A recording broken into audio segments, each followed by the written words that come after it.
Ciao da Genova, siamo nel cuore del centro storico, la Carpa dei Carugi mitici, no? Che ormai anche i turisti scoprono e adorano. Io sono Umberto Curti, sono insieme a Luca Giangaspero. Buongiorno. Di Beer Shop Maddalena, adesso tra poco si presenterà da sé.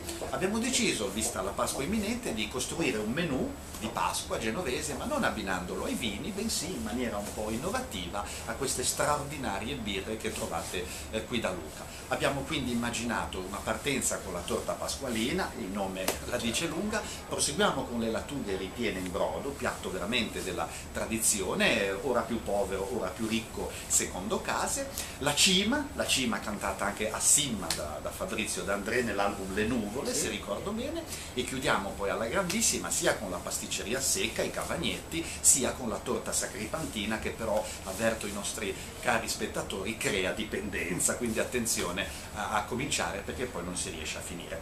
Luca Giangaspero, una ortofrutta in Vico della Maddalena, bei colori, belli odori e poi questa gamma di birre straordinarie. Certo. Luca. Buongiorno.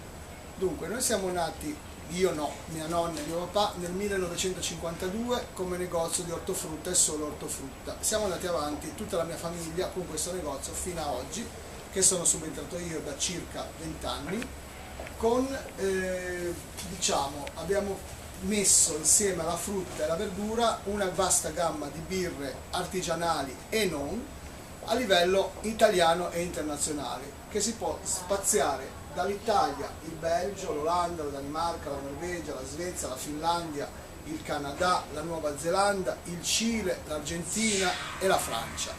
Diciamo che con questa tipologia di birre possiamo accontentare una vasta gamma di clientela, anche quelli che non sono ancora nell'ambito birraio, che vogliono iniziare a bere della buona birra di grande qualità e senza andare a finire su anche birre commerciali che possiamo anche evitare se vogliamo.